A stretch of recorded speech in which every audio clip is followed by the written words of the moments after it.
ഏതൊരു കാര്യത്തിൻ്റെയും ആരംഭം അല്പം ക്ലേശകരമായിരിക്കും. അതുകൊണ്ട് തന്നെ നിരാശപ്പെടേണ്ട. കൂടുതൽ ഊർജ്ജസ്വലതയോടെ കാര്യങ്ങൾ ചെയ്യാൻ ദൈവം നമ്മെ സഹായിക്കട്ടെ.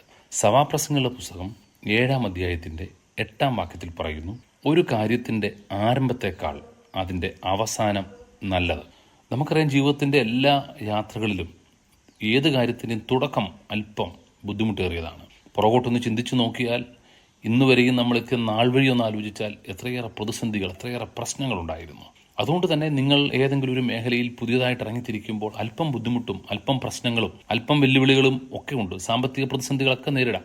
അതുകൊണ്ട് നിങ്ങൾ പിന്മാറിപ്പോകണ്ട, പിന്തിരിഞ്ഞു പോകേണ്ട, മുൻപോട്ട് തന്നെ പോവുക. നല്ലൊരു നാളെ നിങ്ങളുടെ മുൻപിലുണ്ട്. അവസാനം നല്ലതായിത്തീരും. അതിൻ്റെ ലാസ്റ്റ് എത്തുമ്പോൾ ഏറ്റവും അനുഗ്രഹമായി തീരും. അപ്പോൾ അതുകൊണ്ട് തന്നെയാണ് ഇന്നത്തെ വെല്ലുവിളികളും പ്രശ്നവും കണ്ട് നിങ്ങൾ ദുഃഖിക്കേണ്ട എന്ന് പറയുന്നത്. ദൈവത്തിൻ്റെ വചനത്തിൽ പറയുന്നു, കണ്ണുനീരോടെ വിതയ്ക്കുന്നവൻ ആർപ്പോടെ കൊയ്യും. കഷ്ടപ്പെട്ട് വിയർത്തൊലിച്ച് വിതയ്ക്കുകയാണ്. പക്ഷെ ഒരു കാര്യം, കൊയ്യുമ്പോൾ കണ്ണുനീരില്ല, സന്തോഷം മാത്രമേ ഉള്ളൂ. ഇസ്രയേലിലും നമ്മുടെ ചുറ്റുപാടിലുമൊക്കെ ഈ കൊയ്ത്തിൻ്റെ ആഘോഷങ്ങൾ നടക്കാറുണ്ട്. എല്ലായിടത്തും ഉണ്ട്. ഓണം പോലെയുള്ള ആഘോഷങ്ങളൊക്കെ കൊയ്ത്തിൻ്റെ ആഘോഷങ്ങളാണ്, സന്തോഷത്തിൻ്റെ ദിവസങ്ങളാണ്. അപ്പം തന്നെ ജീവിതത്തിൽ ഒത്തിരി ബുദ്ധിമുട്ടി കൈപ്പേറിയ അനുഭവങ്ങളിലൂടെയും കഷ്ടപ്പാടുകളിലൂടെയുമാണ് ഈ വിത നടത്തിയിരിക്കുന്നത്. എന്നാൽ ഇപ്പോൾ കൊയ്ത്ത് വന്നപ്പോൾ സന്തോഷമാണ്. നിങ്ങളുടെയൊക്കെ ജീവിതത്തിൽ നിങ്ങൾ വേദനയും ബുദ്ധിമുട്ടും ഒക്കെ അനുഭവിക്കുന്നുണ്ടായിരിക്കും. എന്നാൽ നിരാശപ്പെടേണ്ട.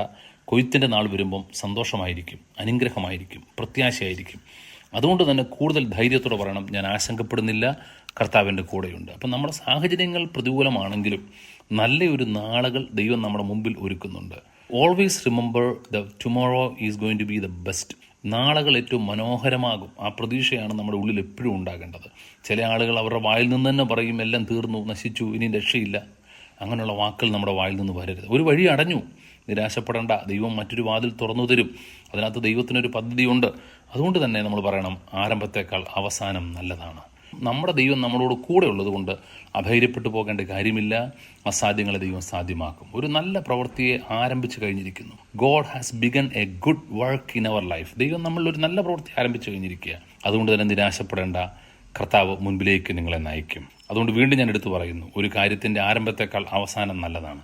അവസാനം ഒന്ന് മുന്നിൽ കണ്ടേ, ആ പ്രതീക്ഷയോടൊന്ന് പറഞ്ഞ് ഇതിൻ്റെ അവസാനം ഏറ്റവും ബെസ്റ്റ് ആകും. നിങ്ങൾ പഠിക്കാൻ ആരംഭിച്ചിരിക്കുന്നു, കോഴ്സ് ആരംഭിച്ചിരിക്കുന്നു, ഇൻ്റർവ്യൂവിന് പോകാൻ തയ്യാറെടുക്കുന്നു. നിങ്ങൾ പറഞ്ഞ ഇതിൻ്റെ അവസാനം നന്നായിരിക്കും. ജോലിക്ക് പുതുതായിട്ട് ജോയിൻ ചെയ്തു, അല്പം ബുദ്ധിമുട്ടാണ്, ടഫാണ്, ഇട്ട് കളയണ്ട, മുൻപോട്ട് പോവുക. ഇതിനേക്കാളും ബെറ്ററായ ഒരു ദിവസം നിങ്ങളുടെ മുമ്പിലേക്ക് വരുന്നുണ്ട്. നിങ്ങളുടെ എക്സ്പീരിയൻസ് നിങ്ങളെ കൂടുതൽ ഊർജ്ജസ്വലരാക്കും. കർത്താവ് നിങ്ങളുടെ കരം പിടിക്കുന്നത് കൊണ്ട് നിങ്ങൾ ധൈര്യത്തോടെ നിങ്ങൾക്ക് പ്രവർത്തിക്കാൻ കഴിയും. അതുകൊണ്ട് തന്നെ പറയണം, അവൻ്റെ ശക്തി ബലഹീനതയെ തികഞ്ഞു വരുന്നതാണ്. God bless you. Thank you so much. ഞങ്ങളെ വിളിക്കുവാൻ ആഗ്രഹിക്കുന്നുവെങ്കിൽ 0988-22-1957 എന്ന നമ്പർ ഉപയോഗിക്കുക.